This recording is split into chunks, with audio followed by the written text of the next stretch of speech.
welcome to today's episode of the Balanced Approach podcast. I'm your host, Louis Padian. I hope that you're doing well and are enjoying the podcast and the topics we've covered so far.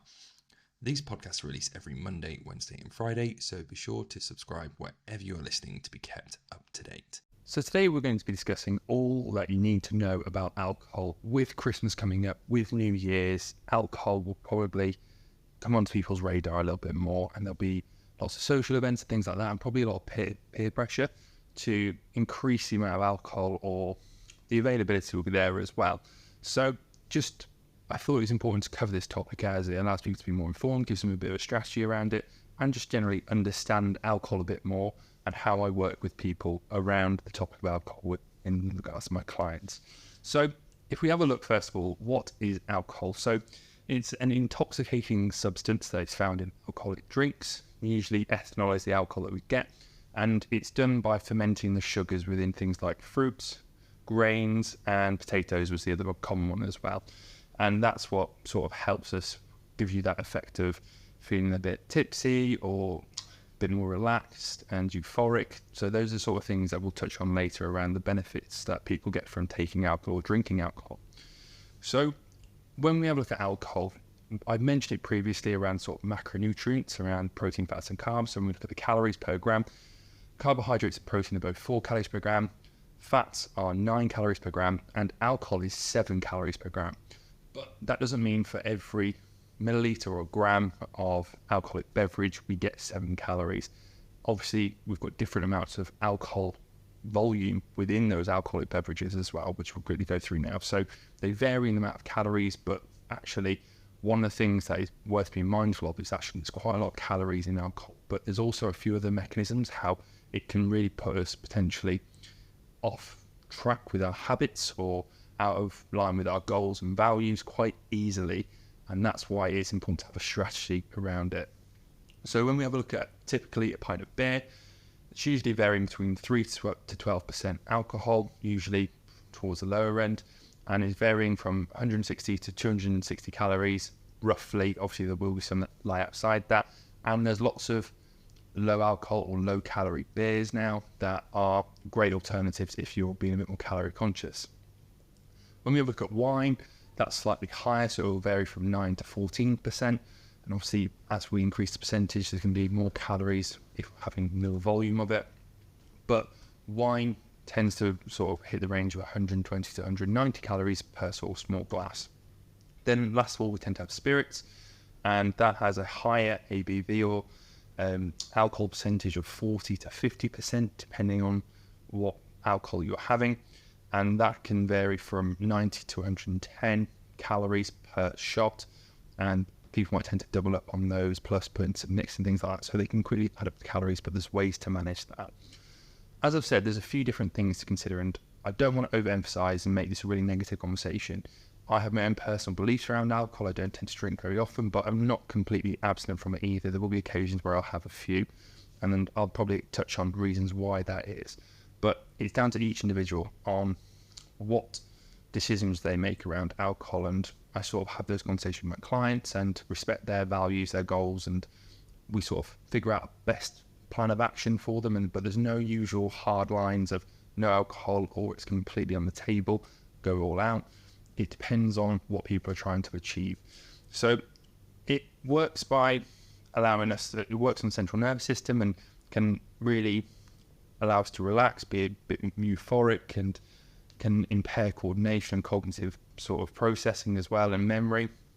So those are common things that you might have experienced if you've ever consumed alcohol, and can be potential downsides, but upsides people, it helps them relax and wind a little bit, and often people see that, or people might have that as their only way of relaxing, and that's potentially where it becomes a bit of a downfall.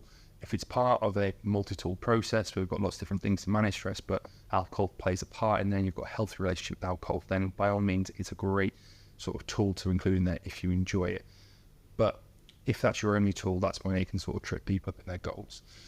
With regards to health outcomes, I thought it was really important to say that obviously it gets a lot of bad press, but if we consume it moderately, actually there is a research support that isn't too detrimental, that can actually be helpful in certain instances. A 2014 study and 2019 meta-analysis showed that moderate alcohol intake, which was 1 drink for women on average and 2 for men per day, was associated with reduced coronary heart disease and reduced risk of all-cause mortality. But that was only in individuals who were at higher risk of cardiovascular disease or at a history of cardiovascular disease. So that moderation, and that thing that we talk about quite a lot in regards to nutrition activity, most things is all in moderation. That shows that actually that alcohol can play a part in people's diet and health or lifestyles long term, and not be the doom and gloom that we tend to see around alcohol. However, when we have a look at what they label as excessive intake, which would be 3 or more drinks for women and 4 or more drinks for men, it's associated with quite a lot of health conditions or health risks long term. So liver inflammation, fatty liver disease, and cirrhosis of the liver as well. Cardiovascular disease, high blood pressure, high cholesterol, increased risk of heart disease in general, cancer risk of the mouth, throat, breast and liver, stroke, sleep disturbances, and obviously we've done a whole episode on sleep, or a few episodes around sleep, and then cognitive impairment as well. So as we can see there, if you're going too far one end of it, or what we might see people who severely binge drink, some of these negative impacts put you potentially, or you could be at a higher risk of them. When we have a look at weight loss, this is a really interesting topic, because I tend to see two sides of people here. Some people, it might be the thing that they lean into and consume too much alcohol with and be a problem, but it actually doesn't impact their calorie intake and actually takes up a lot of their calories. So their diet quality is quite poor, but actually they could be quite low in body fat levels or weight in general. So the BMI might be in a healthy range, but actually might be having some abdominal, a lot more fat around the abdominal area. Or the other end, where people tend to might drink excessively high calorie alcoholic beverages. They might tend to pair that with high calorie like takeaways and things like that more frequently, and that can lead to a higher BMI. But again, when we have a look at the research, alcohol itself is not associated with increased weight, but it does have an impact on people's behaviours around their physical activity, around their lifestyle choice and their nutrition as well. So it's very individual basis, but it's worth sitting down with someone, and if alcohol might be one of the things that we might have a look at replacing or reducing potentially, or moderating, or learning what moderation is, because like I said, it's quite calorie dense and it can have lots of other consequences further down the line as well. One thing that actually, when I looked at the research, was quite obvious from my side is that whilst it wasn't associated with an increase in BMI or weight, waist circumference was something that it was associated with. And that's because obviously with the liver and the organs, alcohol tends to negatively impact around the midsection and increase risk of abdominal fat, which we know is a health risk for type 2 diabetes, stroke, heart disease in general. So whilst people's BMI and weight might not be affected, that distribution of their body fat and where that body fat is accumulating around the organs can be quite disruptive to a lot of metabolic processes, but also associated with some health risks as well. So that's something to be aware of, that whilst the calorie side of things, the energy balance side of things might be balancing out okay, actually the way our composition is made up, where we're increasing the amount of fat around our midsection, might actually be detrimental long term as well. So yes, as I said, alcohol consumption has been associated with fat accumulation around the midsection and internal organs, and a significant risk of visceral fat compared to moderate non-drinkers. So just something to be aware of there. So with all of this, there's lots to consider, but I thought it was important to have some practical takeaways for people. There's a few different things around general advice, and we've got a section on sort of weight loss as well. So generally, I'd ask people that have sort of limits within mind and sort of guidelines that they might work with. What we don't want is that all or nothing approach with alcohol. When people tend to drink, it's not necessarily the calories within the alcohol that are the problem. It could be sleep disturbances. The next day they're less likely to move, more likely to overeat. They might be more inclined to overeat that evening, potentially have a huge amount of calories in their takeaway pre-bed.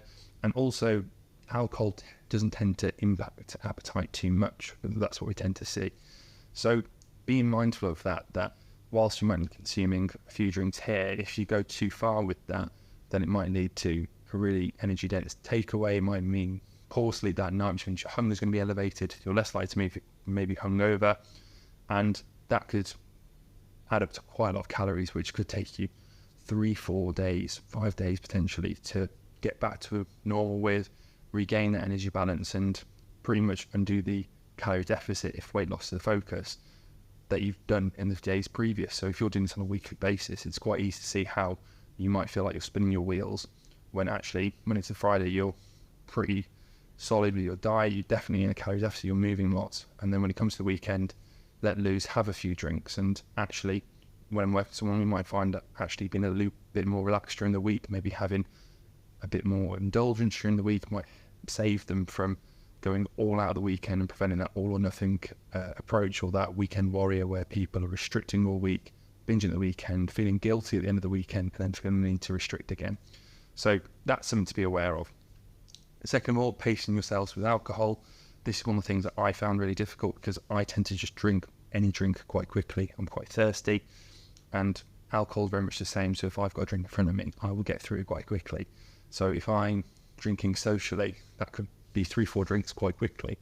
As I tend to not drink very often, that will have a greater impact on me. And also I found personally, I really struggle with hangovers. I've not enjoyed it. I drank quite a lot at uni, obviously going through that phase. But since then, I've noticed that it probably wasn't great for me in general. I didn't feel great myself afterwards. I found that I got a real low dip after it as well. So I tend to just stay away from it. And I've spent years when I was playing professional rugby that I would go out and not drink as well. I'd always drive and be on soft drinks all night, and I'm quite comfortable with that, and it can be quite liberating to be able to do that and make that decision rather than feeling the need to drink alcohol. So if you are someone that wants to take that step forward, it could be worth experimenting, giving yourself the option of driving and soft drinks rather than feeling the need that you need to consume alcohol to enjoy your night out. You can have a great night out and be sober. Another tactic would be sort of having a good meal before you start drinking, just to line your stomach a little bit, stop it being so harsh on the stomach, but also slows the digestion of it as well. Some of the alcohol will be absorbed through your stomach lining. So having that mixed amount in your stomach can be a really useful tactic as well to sort of steady the impact of alcohol in there. Another one is choosing non-alcoholic drinks to sort of split up with, or going for low alcohol drinks or alcohol-free alternatives like beers, which are quite widely available now. So there's lots of different things that you can do in regards to feeling a part of it, still not feeling that you're sticking out like a sore thumb, actually having an alcohol-free beer, or splitting up your drinks, having an alcohol drink, maybe 1 or 2 soft drinks, and then having another alcoholic drink, and spacing it out a bit more could be really useful. And last of all, again, being mindful of social pressure, maybe setting your intentions out with others, discussing your goals with other people before you go out, saying potentially, I only want to have 1 or 2 tonight because I want to get better tomorrow and do whatever, and I don't want to have a really, really rocky night's sleep, but I want to enjoy myself. So having people that are supporting you can be really important as well. As for weight loss, some of the things that I'd often discuss with clients, obviously, moderation and potentially having a look at lower calorie options. So instead of having lots of beers and ciders, and cider would be my drink of choice, which it can stack up calories quite quickly, would be like a spirit diet mix that can be really low calorie, maybe 150 calories for a drink. But again, you're having a really quite high alcoholic concentration there, so being mindful of portions and frequency and making those drinks space out would be a better option as well. Other things, being mindful of your food around it as well, so just being careful that it doesn't lead you to smashing a huge amount of calories, then feeling guilt the next day, and again, not moving very much. Being aware of all these processes can help you make more informed decisions, but being aware of your habits around food, especially when you're under the influence, can be a bit more difficult. But having things in place, like having food when you get home, or options on the night out that you can pick up on the way home that are potentially a bit more balanced for you, a bit more filling, higher in protein, higher in fruits and veg, lower in processed foods, sugars, lower in fats as well, just to moderate the amount of calories that you're having in that evening. And other things in general, healthy diet, healthy lifestyle, try to move as much as you can. All these things will help mediate if there are any negative impacts of alcohol. And again, alcohol can be a part of a healthy and balanced diet in moderation, and find out what the moderation is for you. And then also potentially, if you feel that alcohol might be stopping you achieving your goals, maybe reassessing that, potentially reach out for support either with friends or potentially through some support through a therapist or a counsellor or through the GP. potentially that might be something that you want to look at as well. So alcohol, nothing to be feared, but definitely something to be taken seriously and consider the amount that you're having, the frequency that you're having, but with regards to a healthy, balanced lifestyle can feature. So hopefully this episode has given you a really good overview of what alcohol actually is, what the health consequences and potentially how it can fit in a moderate approach, but also quite a few tools to use day to day, especially during the Christmas period, to use, to lean into, to help you navigate these next couple of weeks to ensure that you're achieving what you want to achieve, but also enabling you to be more sociable, make the most of these social events and the great time of year that it is, and enjoy alcohol in moderation.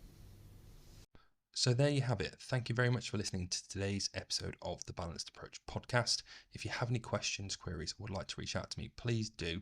I am at Louis Padian Nutrition, which is at LOUISPADIAN Nutrition on Instagram, Facebook, TikTok, and all other social media platforms. If you're looking for support in achieving your goals and living a healthier, happier, and more balanced life in the process, click the link below and inquire about working with me. Remember to subscribe to the Balanced Approach podcast wherever you're listening for more insightful episodes, and I look forward to speaking to you soon.